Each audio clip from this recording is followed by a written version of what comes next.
बहुत समय पहले पंजाब की धरती पर एक छोटा सा गांव था। मिट्टी की खुशबू, खेतों की हरियाली और लोगों के चेहरों पर रोजमर्रा की परेशानियां। उसी गांव के बाहर एक पुराना पीपल का पेड़ था। उस पेड़ के नीचे रोज एक फकीर आकर बैठता, सादा कपड़े, हाथ में तस्बीह और आंखों में गहरी शांति। लोग पूछते, बाबा जी, आप यहाँ क्यों बैठते हो? वो मुस्कुराकर कहते, ताकि जो खुद को अकेला समझता है उसे एहसास हो कि वो अकेला नहीं है। धीरे धीरे गांव वालों ने नोटिस किया, जो भी दुखी होकर बाबा जी के पास जाता उसका दुख हल्का होकर लौटता। बाबा जी कोई ताबीज नहीं देते थे, कोई चमत्कार नहीं दिखाते थे। वो बस एक बात कहते थे, हिम्मत मत हारो, वक़्त भी ऊपर वाले का बनाया हुआ है। एक दिन गांव में एक नौजवान आया। नाम था अमन। मेहनती था, लेकिन जिंदगी ने उसे बार बार गिराया था। पढ़ाई में फेल, काम में नुकसान और घर में रोज ताने। अमन रोते हुए बाबा जी के सामने बैठ गया। बोला, बाबा जी, अब मुझसे नहीं होगा, मैं हार गया हूं। बाबा जी ने पीपल के पत्ते की तरफ इशारा किया और बोले, ये पत्ता देख रहा है? आंधी में हिलता है लेकिन टूटता नहीं। इंसान भी ऐसा ही होता है। झुकना कमजोरी नहीं, टूट जाना हार है।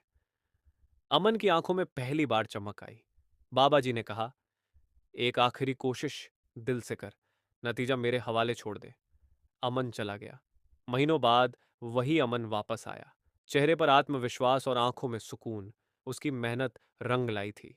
वो बाबा जी के पैरों में बैठ गया और बोला, आपने मेरी जिंदगी बदल दी।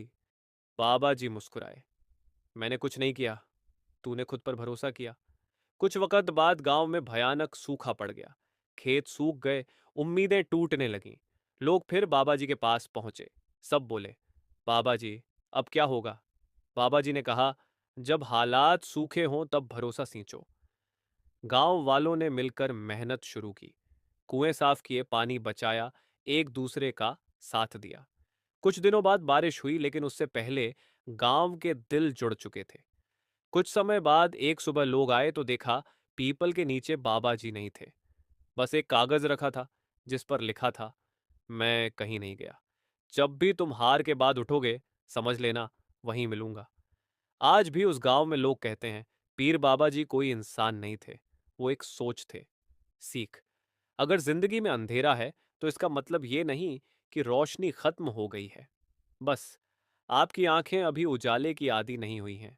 खुद पर भरोसा रखो, क्योंकि ऊपर वाला भी उसी का साथ देता है जो खुद का साथ नहीं छोड़ता।